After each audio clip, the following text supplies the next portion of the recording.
Bonjour, un plaisir de vous retrouver pour le 13h. Voici nos titres. Conseil des ministres burkinabé d'hier, la question du foncier et la promotion de l'énergie solaire ont été entre autres les sujets examinés. Les détails des projets de loi adoptés et des mesures prises dans un instant. 41e anniversaire de l'appel du pape Jean-Paul II pour les populations dans le Sahel. La fondation en question a tenu hier un point de presse en prélude à cet événement prévu le 22 octobre prochain à Ouagadougou. Les détails des préparatifs dans ce journal.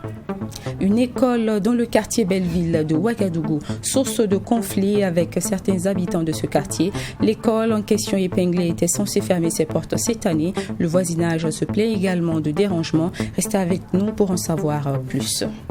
Encore une fois, bienvenue à cette édition de mi-journée. Hebdomadaire Conseil des ministres burkinabé, le Conseil a adopté ce mercredi le projet de loi sur la promotion immobilière en vue de dénouer la crise dans le foncier au Burkina. Le retrait du permis d'exportation de la mine d'or de Belaouro a également été acté et des mesures pour vulgariser l'énergie solaire au Burkina Faso ont été prises. Abdelrahim Yigné. Le Conseil des ministres de ce 13 octobre a décidé du retrait du permis d'exploitation de la mine d'or de Belaouro au groupe Baladi conformément au code minier. Au titre de ce même ministère, à savoir celui de l'énergie des mines et des carrières, le Conseil a adopté un deuxième décret qui permettra de vulgariser l'énergie solaire à travers l'élargissement du projet Backup solaire. Au regard donc des manquements du nouveau repreneur, donc en l'occurrence ici le groupe Baladi, qui depuis 2018 à l'observation n'avait pas pu remettre la mine en exploitation. Se fondant donc sur l'article 112 du Code minier, ce décret de retrait du permis d'exploitation a été pris. Le gouvernement a autorisé la contractualisation avec des privés nationaux pour faciliter la vulgarisation de l'énergie solaire. Donc par cette autorisation, nous apporterons une garantie financière de 2 milliards de francs CFA pour la mise en œuvre d'un projet backup solaire à large échelle afin de permettre à des ménages, afin de permettre à des PME et PMI, afin de permettre aussi à des communautés rurales de pouvoir acquérir des kits d'énergie solaire.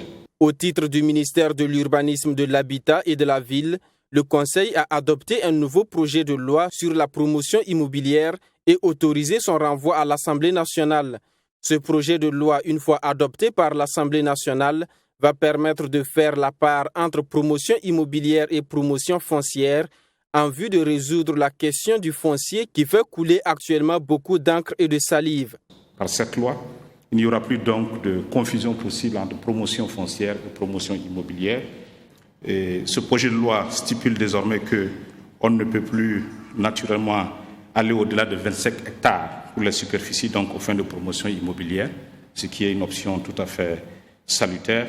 Et puis enfin, on ne peut plus donc agréer un projet immobilier dans une commune qui ne dispose pas d'un plan d'urbanisation. Le Conseil a également fait le bilan au titre du ministère de la fonction publique de l'organisation des concours professionnels et directs. Le Conseil se félicite de l'organisation qui a coûté plus d'1 milliard de francs CFA. Actualité oblige, le Conseil des ministres s'est prononcé sur la bastonnade de population par des militaires dans la ville de Pau. Il félicite les actions visant à apaiser la situation et les enquêtes ouvertes qui permettront de situer les responsabilités et sanctionner les fautifs. Le 22 octobre prochain à Ouagadougou sera commémoré le 41e anniversaire de l'appel du pape Jean-Paul II en ce qui concerne la solidarité envers les peuples du Sahel confrontés à une sécheresse et à un manque d'eau et à présent vivant dans un contexte sécuritaire particulier. En prélude donc à cet événement, les responsables de la Fondation Jean-Paul II vont réfléchir sur la thématique suivante. 41 ans d'engagement pour donner espoir en vue d'un monde de justice et de paix. Le compte-rendu de leur point de presse a tenu hier avec Michael Toukri. Ce 41e anniversaire se veut un rendez-vous de commémoration de l'appel de Ouagadougou le 10 mai 1980 du souverain pontife. La fondation qui porte son nom pour le Sahel va marquer une halte pour se remémorer de son homélie. Pour la fondation Jean-Paul II pour le Sahel, plus de 40 ans après, les pays du Sahel sont toujours confrontés aux questions de changement climatique, le manque d'eau, la famine, le tout aggravé par la question du défi sécuritaire. Cette situation assez problématique vient se greffer malheureusement le grand drame de l'insécurité que nous vivons au Sahel. C'est une donne très préoccupante, car de sa résolution dépend le développement économique et social de nos pays du Sahel. Avec plus de 3 millions de déplacés au Sahel, les besoins en termes d'accompagnement des communautés sont énormes et diversifiés.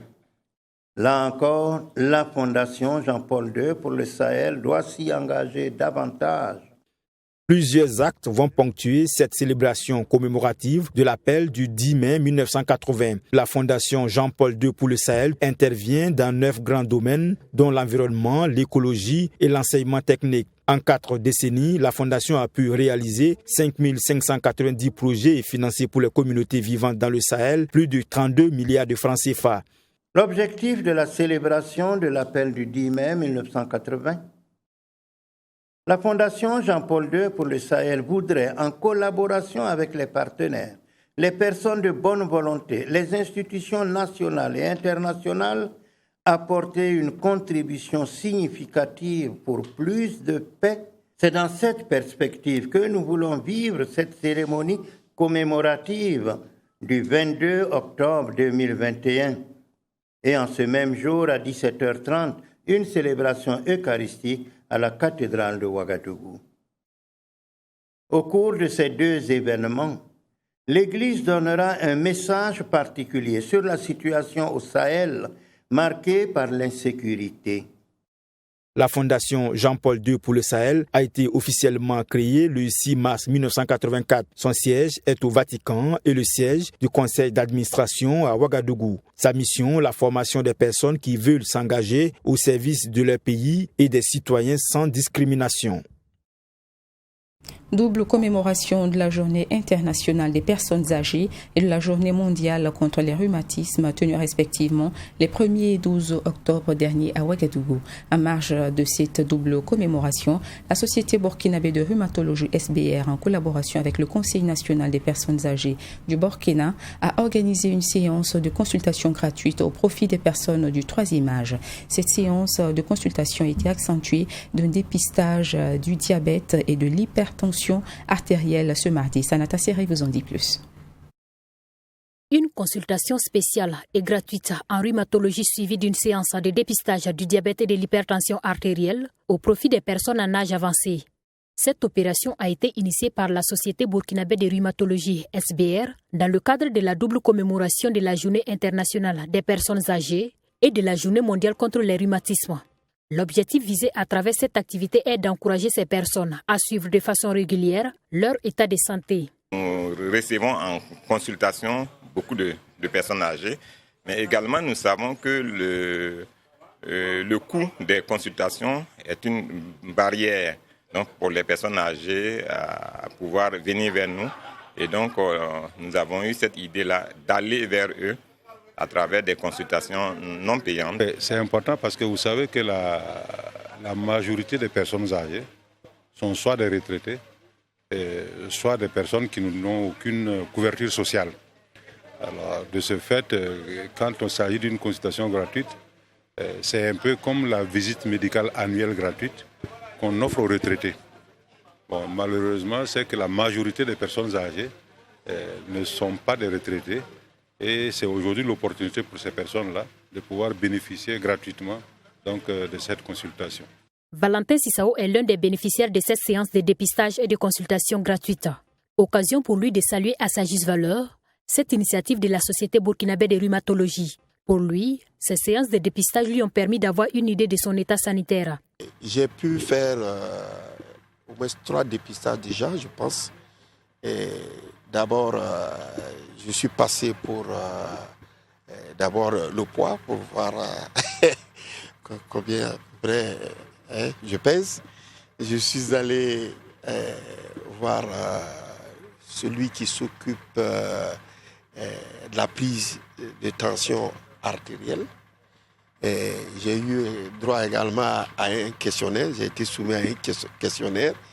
Et sans oublier aussi que j'ai été dépisté aussi pour le diabète. Cette activité de consultation gratuite s'est déroulée du 11 au 13 octobre 2021 à Ouagadougou, au siège du Conseil national des personnes âgées du Burkina Faso sous le thème « Arthrose et fragilité chez la personne âgée ».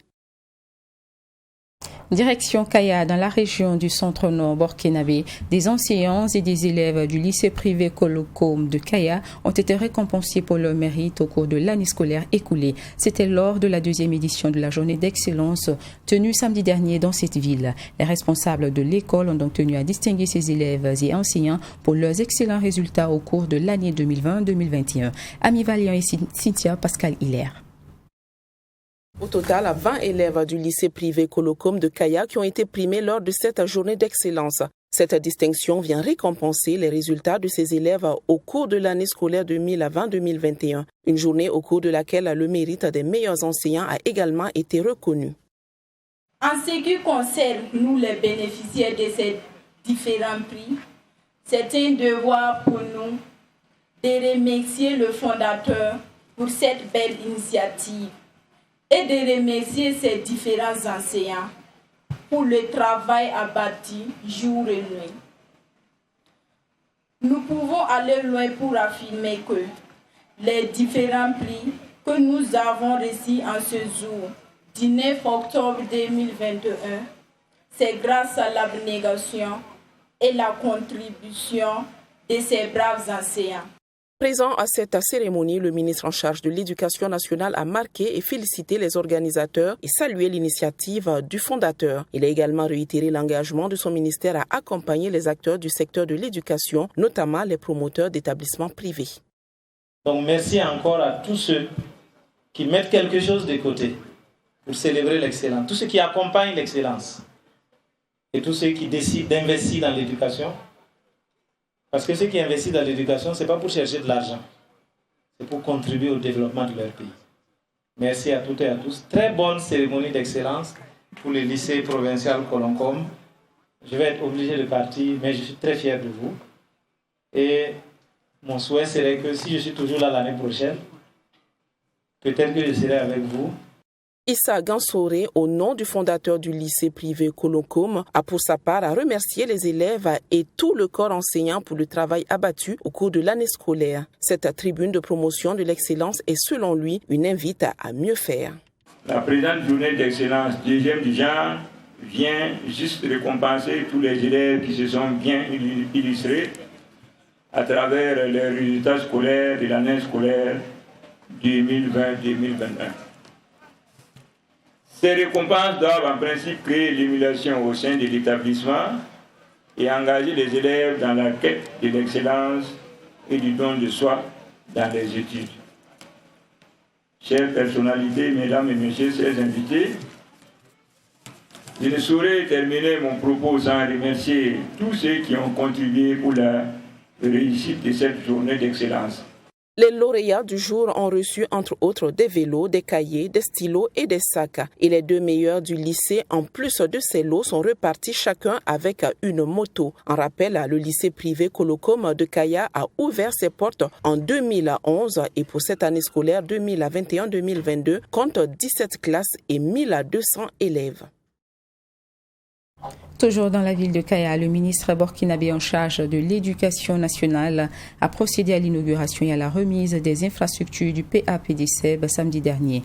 Co-présidée par Luc Alad, ambassadeur de la République française au Burkina, cette cérémonie inaugurale avait pour thème le suivi citoyen des réalisations des infrastructures éducatives expérimentées par le PAPDCEB, une alternative pour des ouvrages de qualité. Précision avec Yassine Sawadgo.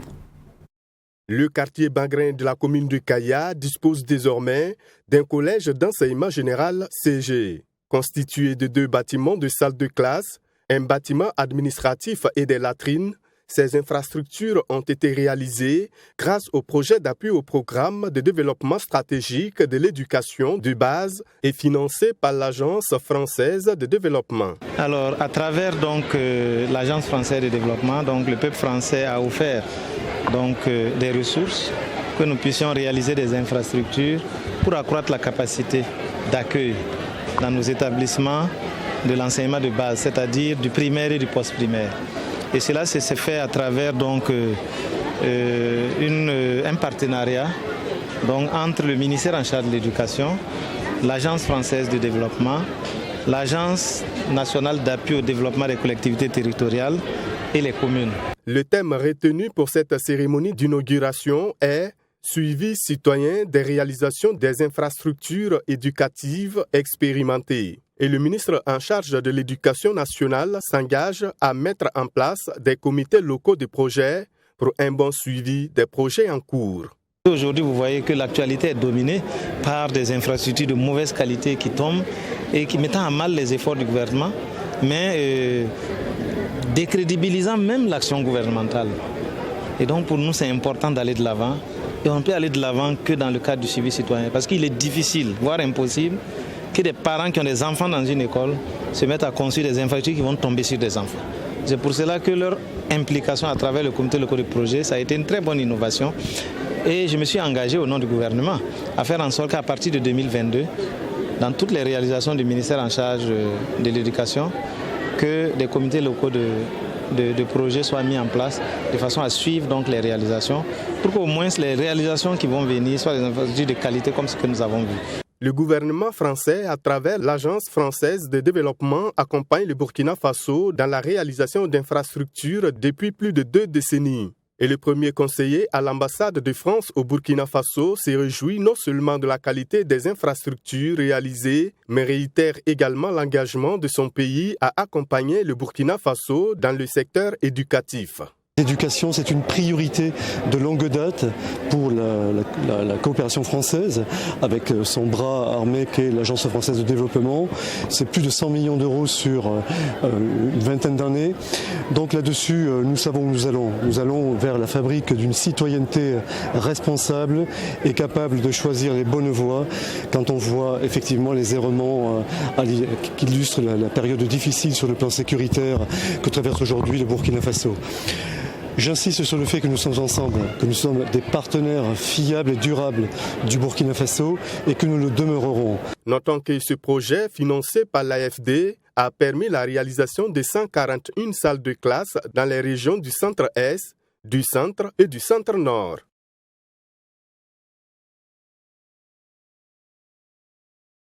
Quittons l'inauguration de ce CEG à Kaya pour revenir à Ouaga. Nous vous le disions en titre, un établissement d'enseignement dans le quartier Belleville, dans l'arrondissement 6 de la ville de Ouagadougou, est source d'un conflit avec le voisinage. Construit sur une parcelle à usage d'habitation, cette école épinglée dans la liste des établissements à fermer au titre de l'année 2021, selon le ministère burkinabé de l'Éducation nationale, a rouvert ses portes cette année. Les élèves ont débuté les cours et les voisins se plaignent du désordre et du manque d'intimité. Les infrastructures de ce bâtiment risquent également de céder d'un moment à l'autre. Serge Caboret vous en dit davantage.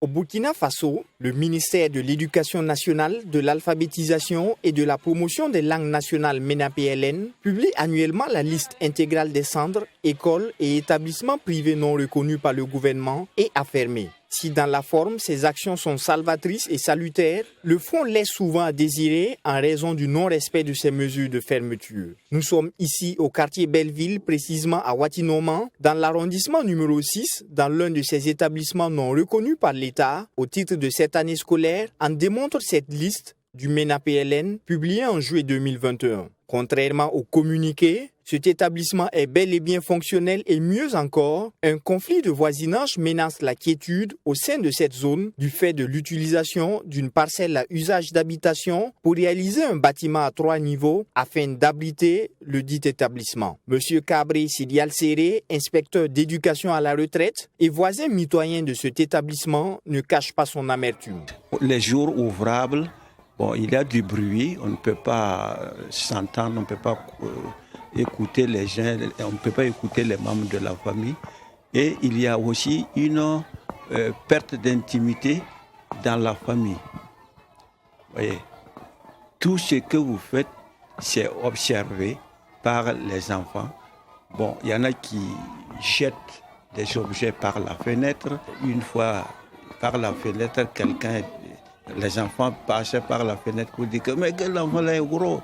Vous voyez, il prépare du riz, ou bien ce n'est pas bon. Inquiet quant à la solidité du bâtiment et le danger qu'il peut représenter, le voisinage a eu recours à l'expertise du ministère en charge de l'habitat, nous confie M. Ouedraogo Moïse, un autre voisin. Nous avons fait appel aux agents du ministère de l'habitat qui ont fait un tour ici et après examen du bâtiment, ils ont conclu que le bâtiment effectivement n'offrait pas de garantie et ils ont pris une décision nette, celle d'arrêter les travaux.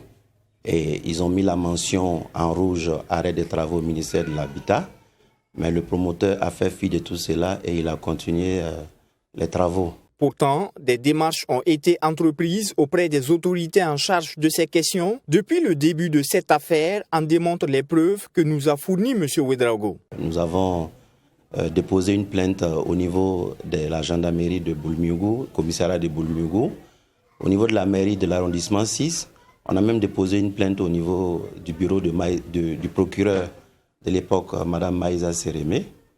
Et ensuite, nous avons commencé à alerter les personnes ressources pour qu'on le contraigne à arrêter et à trouver une solution. Régulièrement épinglé sur la liste des établissements fermés en 2019 et même en 2021, cet établissement continue pourtant de fonctionner. Sur cette note en image, en date du 2 août dernier, il est porté à la connaissance des populations de l'arrondissement numéro 6 que l'établissement en question est fermé pour compter de la rentrée scolaire 2021-2022. 2 mois après, l'établissement est paradoxalement fonctionnel avec des enfants de la maternelle et du primaire, malgré les risques que présente le bâtiment. Je voudrais que l'autorité prête beaucoup attention à ces décisions lorsqu'on les prend.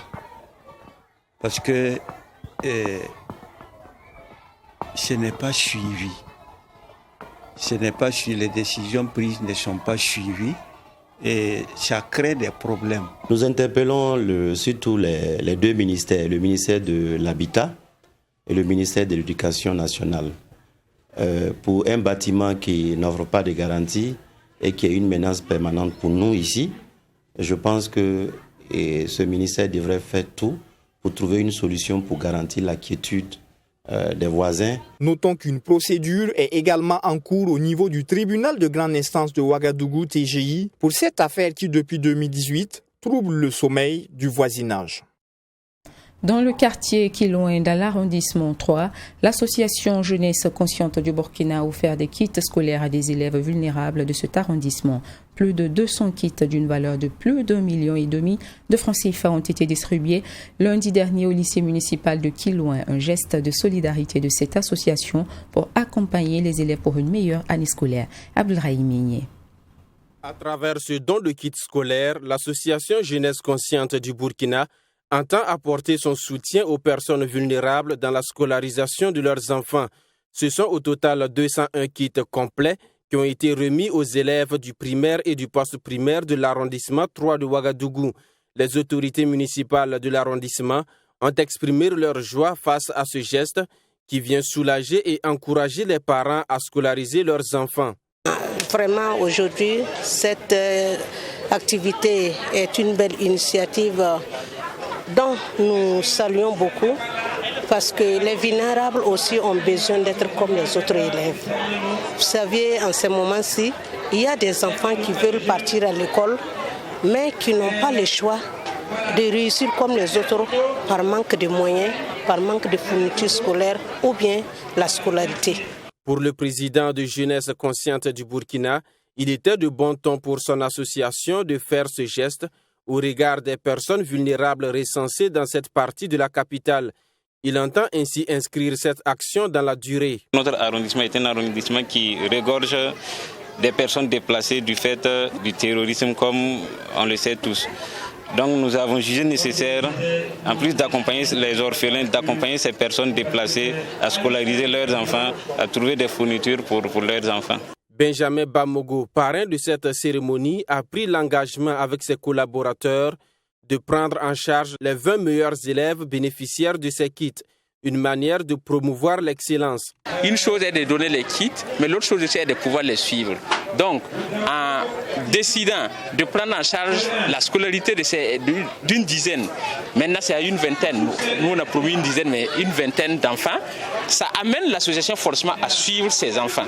Donc en les suivant, ça va stimuler ces enfants à ce qu'ils soient assez appliqués pour les cours. L'association Jeunesse Consciente du Burkina existe depuis 2011. Sa mission est la conscientisation de la jeunesse burkinabé.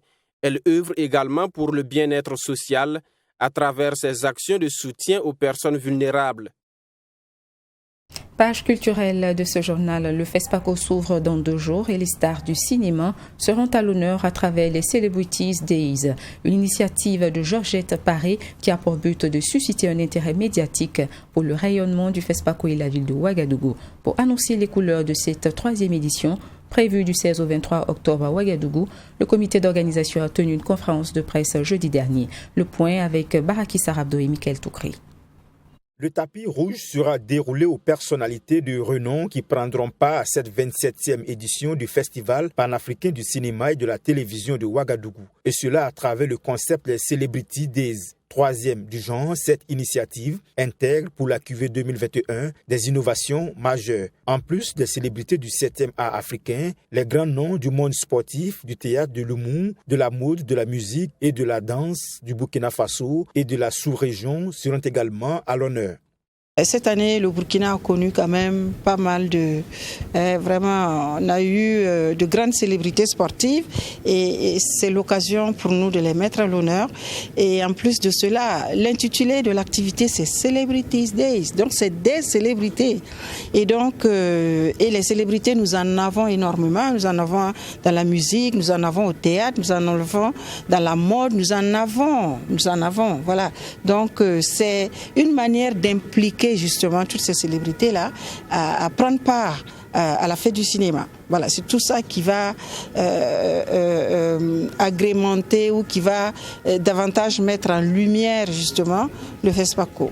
Créer un cadre de rencontre dans l'optique de permettre aux cinéastes, acteurs et techniciens d'étoffer leur carnet d'adresses, c'est aussi l'un des objectifs premiers des Celebrity Days. C'est aussi le rendez-vous pour mettre sous le feu des projecteurs les acteurs africains qui ne sont pas suffisamment reconnus à la hauteur de leur talent. Nous, on a constaté que les célébrités sont parfois oubliées. Par exemple, il y a des célébrités qu'on ne voit pas, qu'on ne présente pas. Au Festival panafricain du cinéma de Ouagadougou, on parle des producteurs, on parle des films, on parle des réalisateurs, mais on ne parle pas des acteurs. Les acteurs qui portent les films. Et je me souviens bien que l'édition passée, Isaac de Bancolé, Sidiki Bakaba et Eric Ebouane, tous ces grandes célébrités africaines de la diaspora ou bien qui sont quand même ici ou qui vivent à l'étranger, ils ont tous pleuré ici. Ils disent que c'est la première fois sur le continent africain qu'un festival honore les acteurs du cinéma. Les Celebrity Days édition 2021 se tiendra sous la coupe du partenariat scellé avec la mairie de Ouagadougou. Le maire de la ville de Ouagadougou a cru aux grands acteurs, je peux m'exprimer ici, c'est des célébrités. J'ai à ma droite justement mon jeune frère Isaka Sawadgo, également Georgette Paré, qui sont vraiment des célébrités au niveau du Burkina, il faut le dire, ils sont à l'international également. Et pour avoir pensé, en tout cas, qu'il faut trouver un espace pour les célébrités du Burkina et d'ailleurs, pendant la période du FESPACO, nous avons dit que c'est une très bonne chose. Et aujourd'hui, nous ne sommes pas trompés.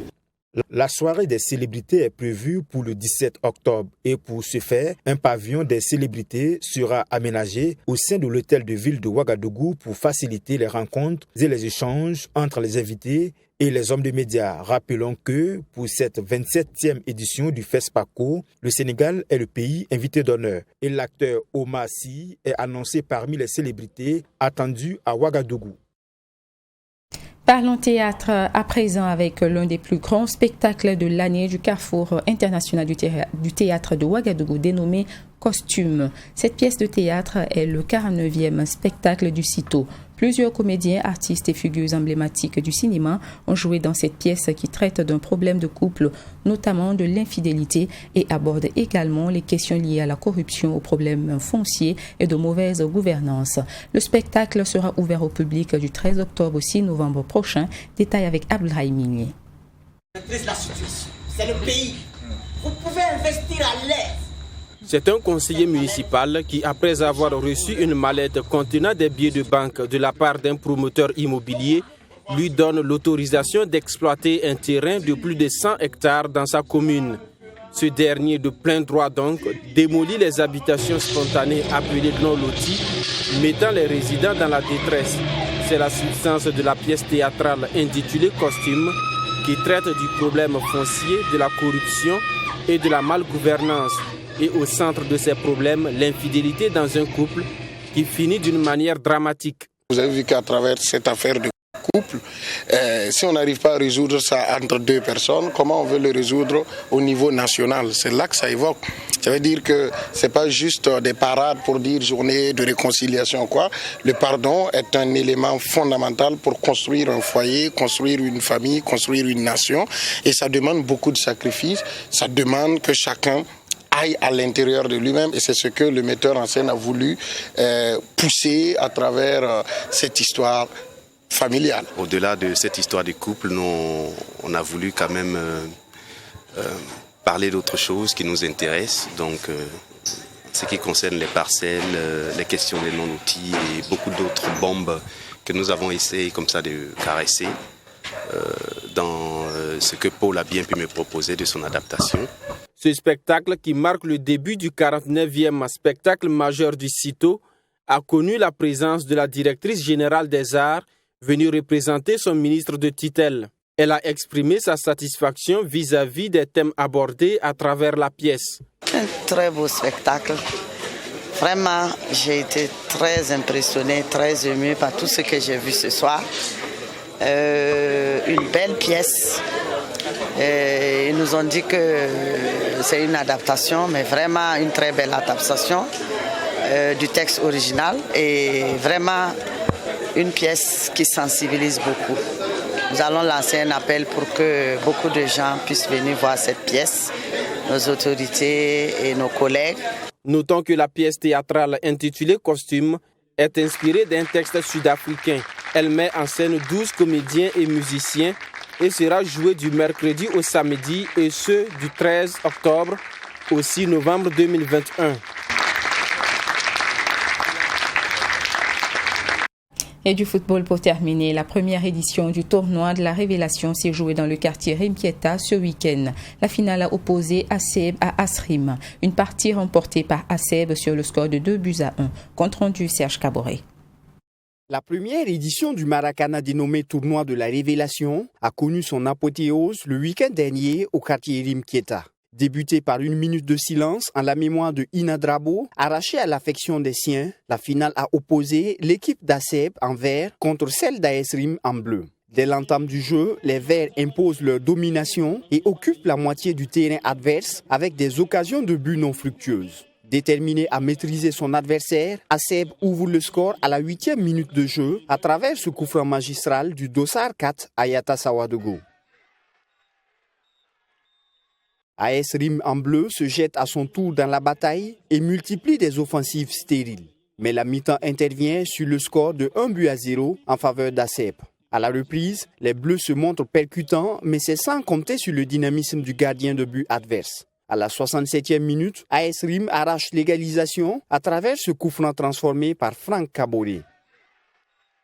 ASEB se révolte et passe à l'offensive, marquant ainsi le deuxième but de la victoire pendant les arrêts de jeu. Score final 2-1 en faveur de l'équipe d'ASEB.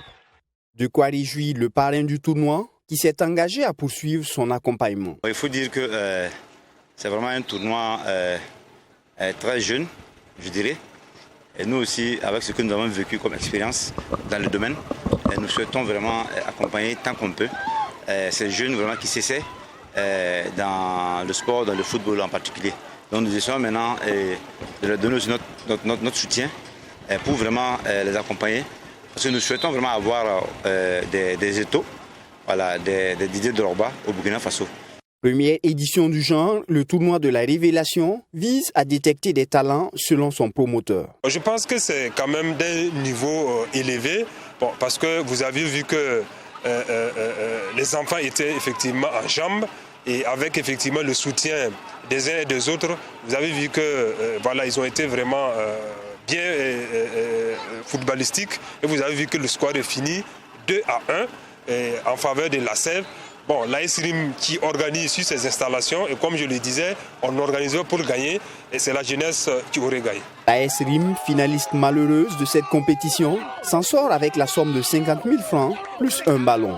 L'équipe victorieuse à Sèvres remporte quant à elle la coupe plus un ballon et une somme de 75 000 francs CFA. Fin de ce journal réalisé par toute l'équipe de rédaction. Bon après-midi sur Trait TV.